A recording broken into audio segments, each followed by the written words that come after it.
Osun State is heating up, and this time the battle is not just at the campaign podium, it's in the bank accounts, the courtroom, and the corridors of power.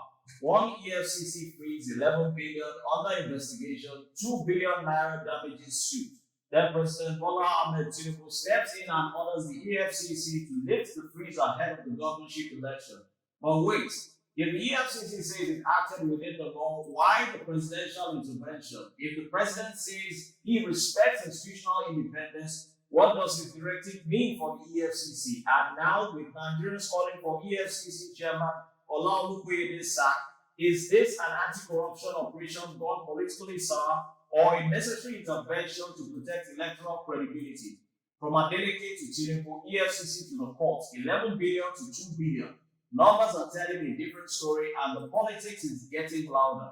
We follow the power, we follow the money, we follow the motive and the consequences. I'm Ademola AI, and this is Viewpoint. Join us shortly.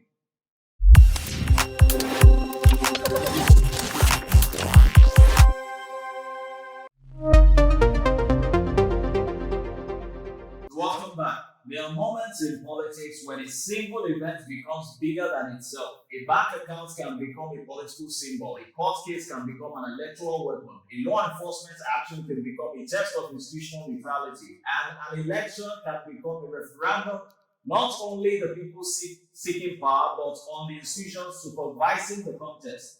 This is precisely where Osun appears to be today, because days before the voters are expected to decide who governs the state, Osun State finds itself caught in an extraordinary political triangle: money, power, and law. And tonight, on Viewpoints, the question is not simple. Why did the EFCC restrict an Osun government account?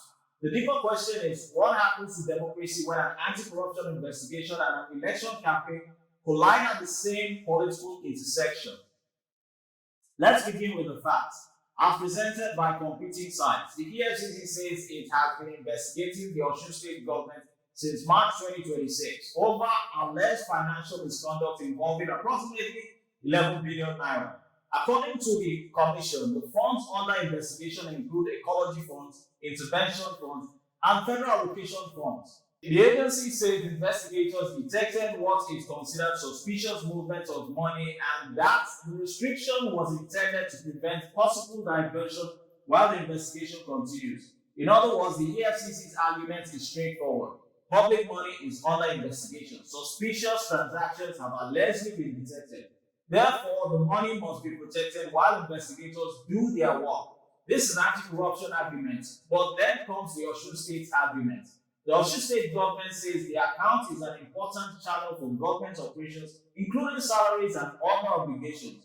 Governor Ademola Adeleke says the government was informed by its banker that an EFCC directive had placed the account on post-no debit status, and its central objection is due process.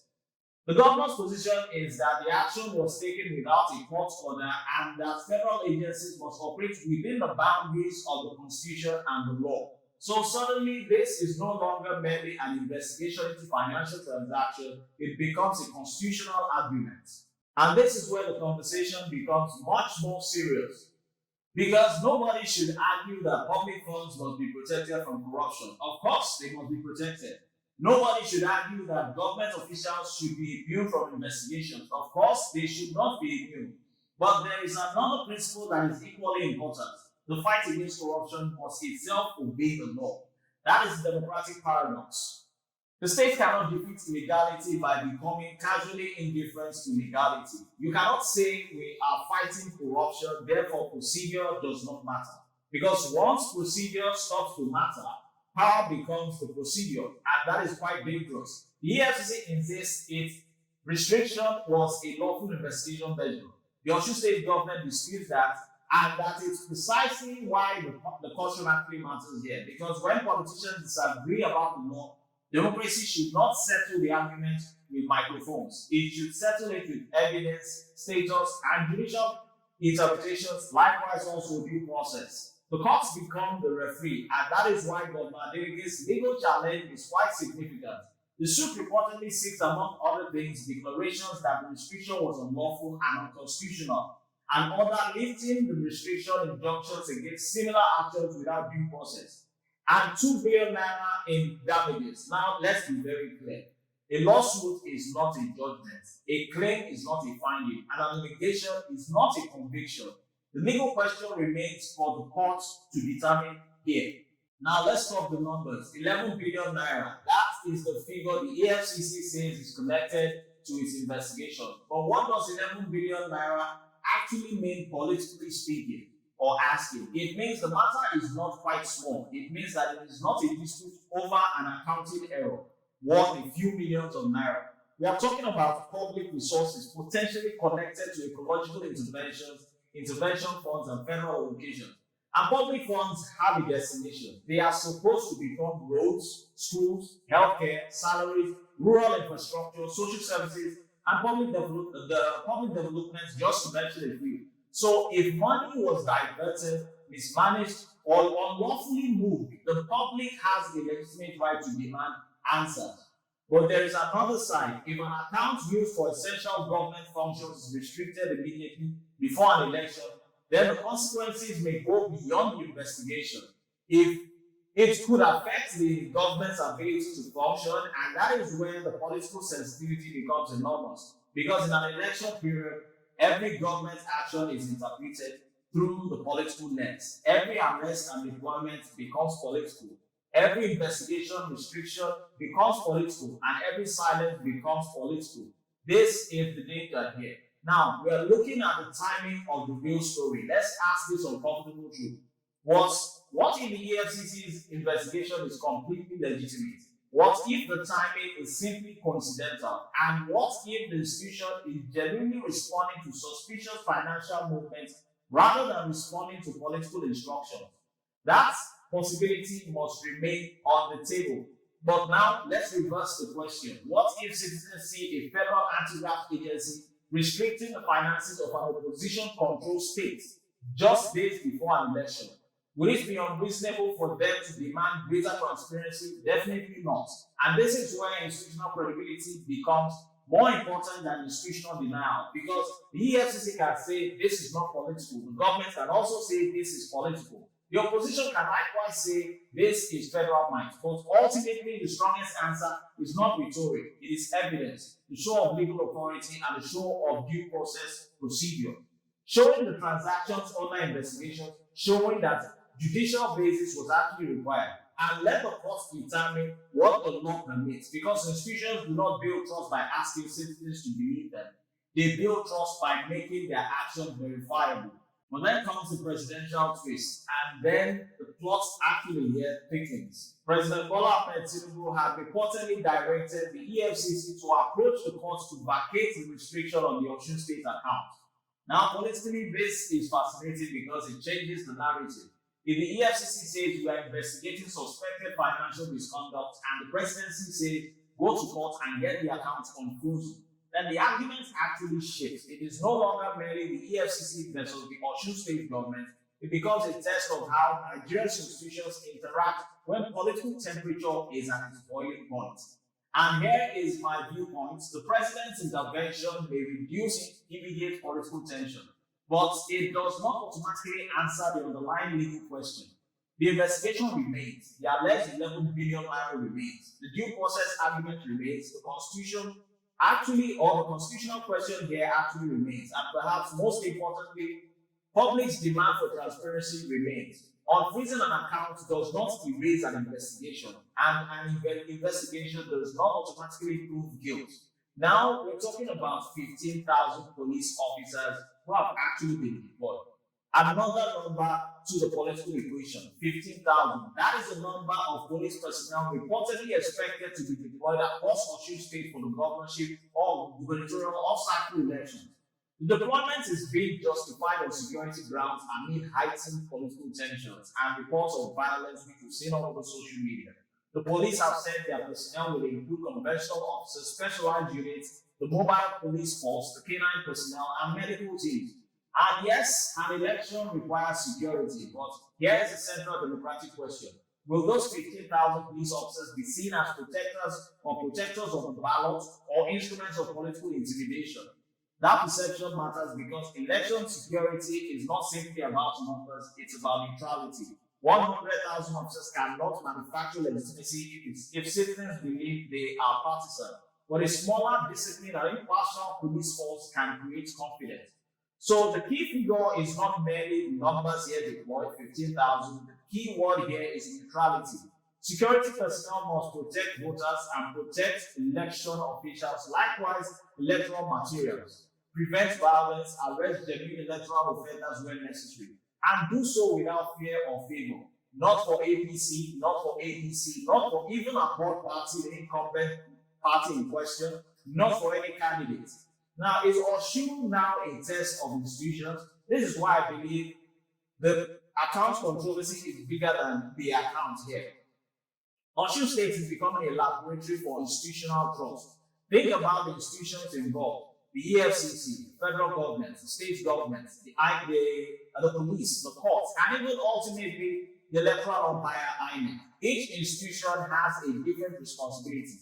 The EFCC must investigate financial crimes. The state government must account for public resources. The police must protect citizens and electoral integrity. The courts must interpret the law, and INEC ultimately must administer electoral responsibilities. The danger begins when one institution's actions are interpreted as interference in another institution's constitutional space. That is when institutional boundaries begin to blur out, and when boundaries blur out, democracy gets foggy. Now, the political consequence. Let's move beyond the legal arguments. What does all this actually politically mean? First, it can strengthen the opposition's narrative. An opposition party can now say, look at what we have been warning you about. Secondly, it can strengthen the government's counter-narrative. The government can now say investigations into public funds cannot stop because an election is approaching. Thirdly, it places the incumbent administration under pressure because whatever happens next can be interpreted through electoral prism. If the account remains restricted, it amounts to federal pressure. If the account is unfrozen, it amounts to political retreat. If the investigation continues, it amounts to anti-corruption enforcement. If the investigation shows it amounts to political compromise, this is the political minefield. And therein lies the real question. Institutions must not only act properly, they must in ways that are visibly and conceivably proper, because perception is now part of governance. And this brings us to the 15th of August 2026, because after all the press conferences, the accusations and the counter-accusations, the legal tussles, the security deployments, the political fireworks, the people of Osun State will still have the final word at the ballot or even at the polls. We're taking a quick break. When we return, President Tinubu orders the EFCC to lift the freeze on Osun State Government's account ahead of the governorship poll. But the presidential directive has sparked fresh controversy, with Nigerians demanding answers and when calling for EFCC Chairman Olukoyede's sack. Is this a de-escalation, a political intervention, or the beginning of an even bigger institutional storm? Stay with us. This is still Viewpoint.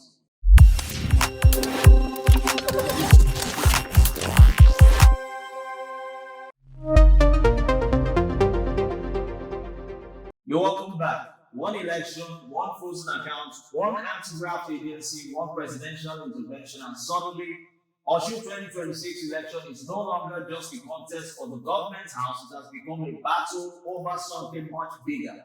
Who controls the limits of institutional power in a democratic setting? Because first, the EFCC said we are investigating. The Osun State Government said you are interfering. The EFCC said we acted within the law. And the Osun State Governor said, where is the due process? And now President Bola Tinubu has entered the arena, ordering the EFCC to return to court and seek the removal of the freezing of the account. But here's the twist. The president says he respects the EFCC's independence while directing it to reversing an action. So is this presidential intervention a rescue mission for electoral credibility? Let's rewind. Before the presidential directive, there was a bank account, and before the bank account, there was an investigation.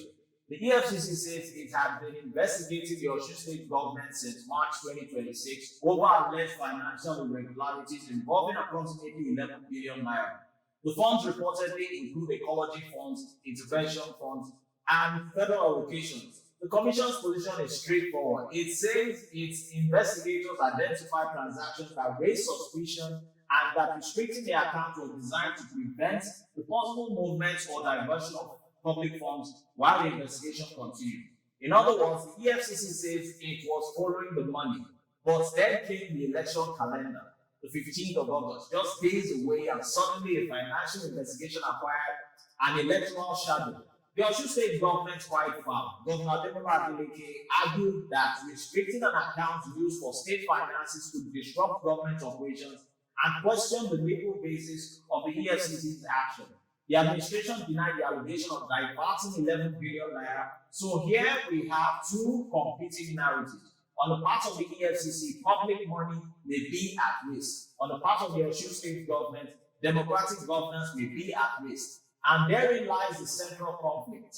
One side is talking about financial accountability, the other is talking about constitutional accountability. And both are supposed to actually matter here. Then Tinubu entered the story. President Bola Tinubu said something extraordinary. Not that the EFCC should stop investigating corruption, not that the allegations against Osun should disappear, but that the timing of the action troubled him, and that distinction is quite crucial. The president, it said, he was not embarrassed by the EFCC exercising its mandate. He was embarrassed by when it exercised that mandate. And he reportedly stated that the EFCC obtained a court order on the 5th of August authorizing the freezing of the accounts as part of its investigations. The revelation itself became part of the political story because the public debate had already been dominated by questions about whether judicial authorization existed. Now the president was saying, yes, there was a court order. And then he added another layer. He said federal agencies can take actions that the public automatically interprets as carrying presidential approval, even when the president was not consulted. That is an important political observation because in Nigeria's political ecosystem, institutional independence can be legally real but politically complicated. The EFCC may be independent in its statutory functions, but citizens see EFCC controlled by the government. The citizens also see the police controlled by the federal government. Citizens also see INEC being controlled by the federal government. The citizens also see that the presidency is also controlled by the federal government. So when one federal institution acts against a state government controlled by an opposition party, perception becomes unavoidable. And perception in an election is not a small thing. Perception can become political ammunition. But here is where things get interesting. President Tinubu says, let institutions operate independently. Then he says, EFCC, go back to court and vacate this order. That creates a constitutional and institutional paradox. If an anti-corruption agency as EFCC is independent, how much executive direction is too much? If the president can order the EFCC to discontinue an action, does that actually prove presidential control? Or is the president simply exercising legitimate oversight to protect the democratic process? This is where we must be careful because there is a difference between operational independence and constitutional accountability. An institution can be expected to perform its statutory duties independently while still operating within the broader constitutional architecture of government. But when the executive branch publicly directs an anti-corruption agency to abandon a judicially authorized action, citizens are entitled to ask, where exactly is the line? That question isn't partisan, it is institutional, and it matters far beyond Osun State because presidents change, governors change, parties change, but precedents will always continue to remain.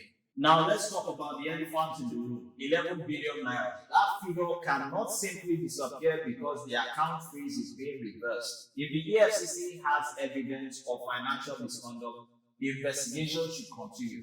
If public funds were diverted, Nigerians deserve answers. If the transactions were lawful, the state government deserves vindication. That is how accountability should actually work. Investigation, evidence, and due process. Not investigation, accusation, political outrage, and social media conviction. That is not justice. And this is why one of the most important distinctions tonight actually matters. An allegation of financial misconduct or misappropriation is not proof of financial misconduct. The 11 billion naira figure is an investigative allegation, not a judicial finding of guilt. But equally, a political denial is not proof of innocence. That too must be established through evidence. So the question should not be, who shouted louder. The question should be, where is the evidence? Now on to 2 billion naira counterpunch. The Osun government has counterpunched. Governor Ademola Adeleke's administration filed a legal action seeking, among other reliefs, 2 billion naira in damages. Think about that number. The EFCC's investigation says 11 billion naira, and the Osun State Government's damages claim 2 billion naira. Two different numbers, two arguments, and one political storm. The Osun State Government says the restriction interfered unlawfully with its financial operations and constitutional responsibilities. The state wants the court to nullify the restriction and prevent similar actions in the future. Again, the legal claims are claims. The court must determine what the law actually says and whether the respective parties acted within the confines of their powers. The opposition, unsurprisingly, has seized one of the moments. The African Democratic Congress welcomed the reversal but questioned the president's explanation. And former Vice President Atiku Abubakar has gone further, arguing that the president's ability to direct the EFCC to withdraw the action demonstrates presidential control over the agency. That argument deserves attention, but it also requires norms. The fact that the president can intervene does not automatically settle the legal question of how independent an agency actually is, nor does the fact that an agency is described as independent mean that it exists beyond constitutional oversight. The real question is, what legal authorities permit intervention and what are its institutional limits? Because if in any democratic setting, power must not merely exist, power must have boundaries. Now, the APC's counter-argument.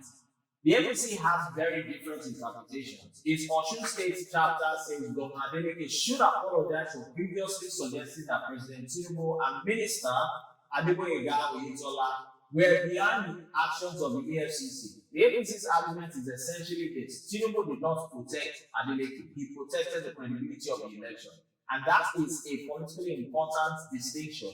APC says the president's action demonstrates statesmanship. The opposition sees an intervention that exposes presidential control. The government sees a defense of democracy. The opposition sees a potential abuse of federal power. Same events, different lenses, different political interests, and perhaps that is the real challenge in the Osun 2026 off-cycle elections. Every institution's action is now being through the question of who politically benefits. Now the real issue here, which has to do with institutional credibility. This is right here, the heart of the matter. Not Tinubu, not Adeleke, not Olukoyede, the EFCC chairman, not the APC, not the APC, but institutions. Because Nigeria does not merely need powerful institutions. Nigerian institutions that citizens believe are fair when nobody is watching. The EFCC can not only be credible when prosecuting or the opposition, it must be credible when investigating the ruling party. The police can not only be neutral when the political environment is calm, they must be neutral even when the stakes are high. INEC cannot merely conduct elections, it must inspire confidence in the process. And the presidency must understand that every federal action taken near an election will be examined under a microscope. That is the price of power.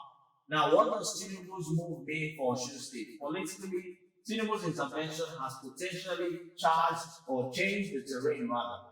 For Governor Adeleke, it offers an opportunity. He can now argue the account restriction has been questioned at the highest political level. For the opposition, it provides another argument. If the EFCC was independent, why did the president have to intervene? For the APC, however, the interpretation is different. The president has demonstrated that electoral credibility actually matters more than political advantage. And for the EFCC, this is where the pressure is greatest. Because the Commission now has two simultaneous responsibilities: continue legitimate anti-corruption investigations and protect the credibility of its own institutional conduct. But let us step away from the personalities and the parties here. Imagine the precedent. Today, our opposition-controlled state is involved. Tomorrow, a ruling party state can be involved. Today, one president is involved, and tomorrow, another president takes over. Today, one governor cries foul, tomorrow, another governor could be on the receiving end. The real question is, do we want institutions designed around personalities, parties, or principles? Because if the rules change depending on who occupies the office, then we don't have institutional independence, we have institutional convenience, and democracy cannot survive on convenience, but consistency.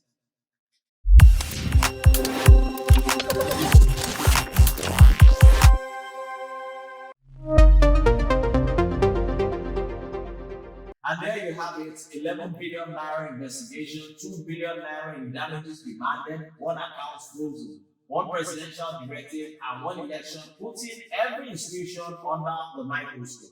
But beneath all the political noise lies one bigger question. Can Nigeria fight corruption, protect public funds, and still guarantee institutional independence and electoral neutrality? The EFCC has questions to answer, the presidency has questions to answer, the Osun State Government has questions to answer, and ultimately the courts may have the final word. On the 15th of August, the people of Osun State will have their own answer at the polls. So don't just watch the politics, watch the institutions also as they operate. Don't just count the headlines, count the consequences. I've been your host, Olukoyede AI, and this has been Viewpoint. You do well to subscribe to our YouTube channel and follow us across various social media platforms. Thanks for watching.